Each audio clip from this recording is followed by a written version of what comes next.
So here I've got the graph of y equals sine x, and what I'm interested in is what's the gradient at any particular point on the graph of y equals sine x. So I've set up the gradient man here, and what I can do is I can just press play and the man will run along the graph of sine x, and the blue dot is going to trace the gradient graph, basically the gradient at any particular point on the sine graph, and place it up here. Now you can see it's starting at 1 because at this point the man is at point 0, x equals 0, and you can see it's showing that there's a gradient of 1 at that point, so that's why the blue dot is starting at the coordinate of 1. Now as we run the man through, you can see the man is running along sine, and obviously the it's becoming less steep, so that's why the blue curve is going down. The blue curve, remember, is just tracing the gradient at the place where the man is. So the y coordinate of the blue dot is the gradient of the man. So here the gradient is 0.8. So you can see the y coordinate is 0.8. So we're going to keep going. Now we can see that when the man gets to the top, the gradient is going to be 0, and that's going to happen. This has been rounded off, so it's not exactly 0 here. That's going to happen when it crosses the axes here. So you can see that's going to happen when when the angle is x is pi by 2. So let's keep going. Obviously, then the gradient is going to go down, and it's going at pi. We'll see what happens when we get to pi. Basically, this becomes its lowest gradient. So this is the kind of the steepest downhill he gets to is -1. Yeah, and this is this is just a typical thing.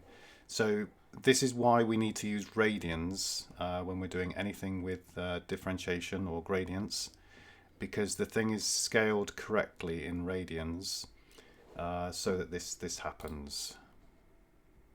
So this does not work if you use degrees. Everything has to be in radians. So again, we can see that the blue line is being traced out. It's just going to stop actually there at that point. Okay. So if I want to go a bit further, actually, I can just get that up to 7. Let's go to 7.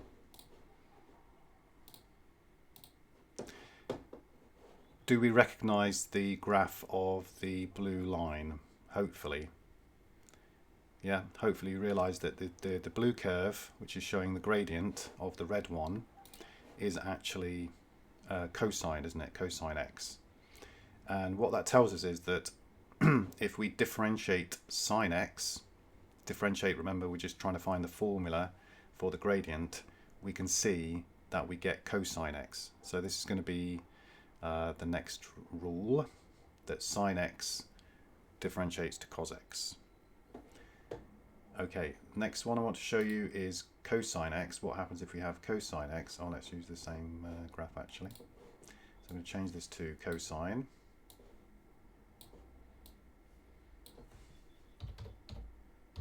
So here's my cosine graph, and again the man is going to run along, and we want to trace what happens to the gradients at different places. So you can see at the starting point the man is at the top, so the gradient is 0. This is why this graph is starting at 0, 0. Yeah, because when the man has an x coordinate of 0, his gradient is 0. Now as we play, we should be able to see what happens. Yeah, now we can see that the man initially is going downhill, so the gradients are obviously negative. Now when he gets to pi by 2, he'll have the most negative gradient, and then his gradient's going to increase. And eventually when he gets to pi, obviously he'll be flat on the flat surface again, so that'll be 0. And then he keeps going like this. And he gets to his maximum gradient at 3 pi over 2, and then obviously back at 2 pi, he'll be back to 0. Yeah? So, what's the connection between the red one and the blue one then? So the red one was the cosine x, and the blue one, hopefully people realize it's not sine x, but it's actually minus sine x.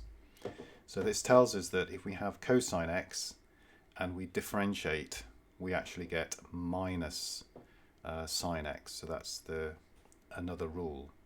You don't need to prove why these rules work, but I'm just demonstrating you by using a graph that they actually are correct. Okay, so that's 2. We've got 2 more. So the next one is an exponential. Now, this red line is y equals e to the x. Hopefully everybody can recognize exponential graph, but with the special Euler's number e to the x, which you've come across before. So if I play the graph, something interesting is going to happen. Again, the blue dot is tracing the gradient of the man at a particular point. Okay. So for example, when we get to 0, we'll see something interesting. Oops. Let's go back slightly. There we go. So at x equals 0, we can see that his y coordinate is 1, but also his gradient is 1. And the interesting thing about the graph of y is equal to e to the x is the y coordinate of the point is the same as its gradient. So if you have a y coordinate 2 on a graph, on a y equals e to the x graph, the gradient at that point will also be 2. So let's just carry on. So we can see it's just following the same graph. Okay. So the significance of this is that if you have y equals e to the x and you differentiate it to find the formula for the gradient is also e to the x. Yeah, you can see it. If I want to know what's the gradient at this point, imagine I didn't know it was 3.2. I just look at the y coordinate. The y coordinate is 3.2, so the gradient must be 3.2. Yeah.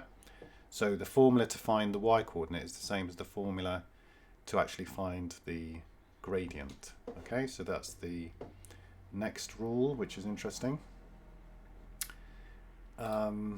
These are all summarized on the sheet. Right. The last one is y equals ln x.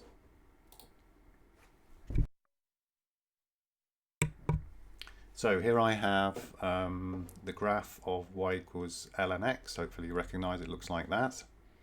And again, I've started my man on the graph. I'm going to see what happens to we're going to trace the gradient as he moves through the graph, and it's going to be shown as a blue line, well, curve. Okay, here it comes. Yeah, so we can see what's happening as the man is running along the graph of ln x. You can see that it's getting less and less steep. Yeah. Now the question is, what is going to happen eventually? Well, can we see that the graph is kind of bending, and the graph, the gradient is getting less and less steep. Yeah, it's going down and down and down. And you can see that this is going down towards 0. Yeah, but never actually reaching it. Okay.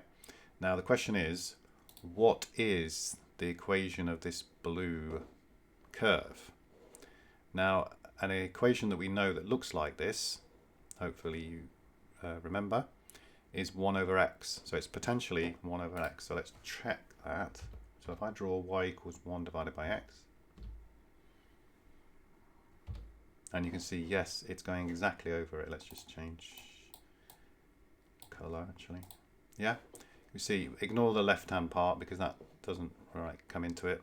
But the right-hand side here, we can see it directly over the, yeah, it's going over it, so it's identical. So what this is saying is that it's a very important thing in maths is that if you have the graph of y equals ln x, then the gradient, when you differentiate, the formula for the gradient is y equals 1 over x. So for example, if I want to know what's the gradient when x equals 2 on this graph, which would be here, obviously the y coordinate is ln2, that would be this point here, if you can see that point about there. But to find the gradient at that point, it's just going to be 1 over 2. It's a half, just using this formula. Okay. So we have 4 new rules. Sin x differentiates to cos x. Cos x differentiates to minus sine x. We have y equals e to the x differentiates to e to the x. And we have ln x differentiates to 1 over x.